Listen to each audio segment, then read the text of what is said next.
Patrick Mac Lochlainn, you met with the Minister today. Could you tell me your impressions of the Minister?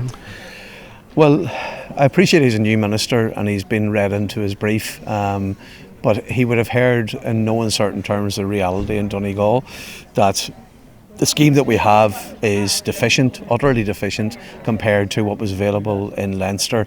And there's just so many issues. The 10% increase in the cap's not available to homeowners going through the scheme. That should have been sorted out late last year. We're 6 months on. That could have been increased on the 29th of June. Absolutely, that should have been done long before now. And today there was a suggestion about 10-stage legislation. Not at all.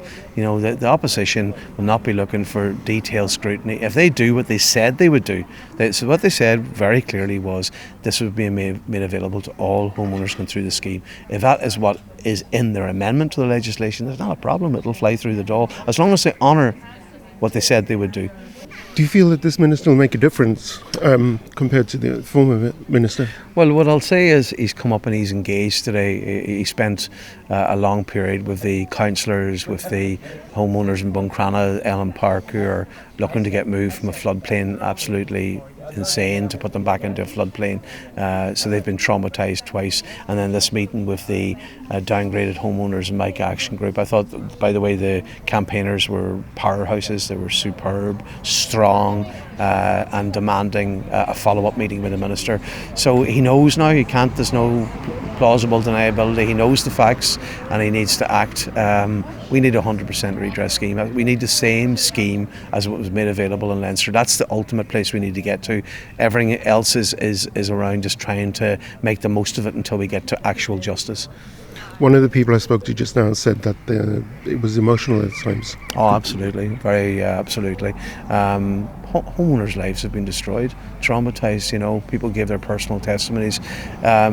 The Minister got to see it firsthand, the reality. That's welcome. That's you can't do that from a distance. You have to come and look into people's faces. When you look into people's eyes and you see the trauma, you can't unsee that. So this was an important day. I'm very proud of the campaigners, really proud of them. And our job now is to keep it going. What were the main points you wanted to get across to the Minister?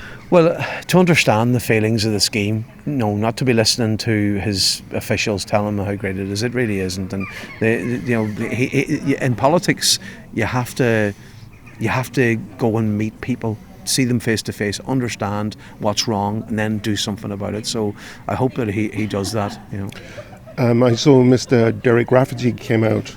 I remember you having a rather robust discussion about 100% redressed in one of the committee meetings in May last year, when Mr. Rafferty kept insisting that it was 100% and you had to keep insisting it wasn't.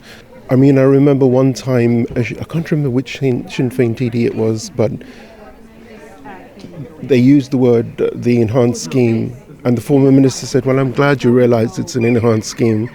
And, there's so much kind of this gaslighting going on. Was the Minister made aware of that in any way, that the new Minister hopefully will not behave in the same kind of flippant manner, if I could call it that? To answer your question, the senior officials haven't covered themselves in glory, and I'd be worried. That's why I'm so it's so important today that the Minister come up here to hear the facts for himself, because no harm. Well, actually, no. I'm going to retract no harm. I feel he's been failed by his officials, and if he was listening to his officials, we'd be in serious trouble, in my opinion. Okay. Thank you very much.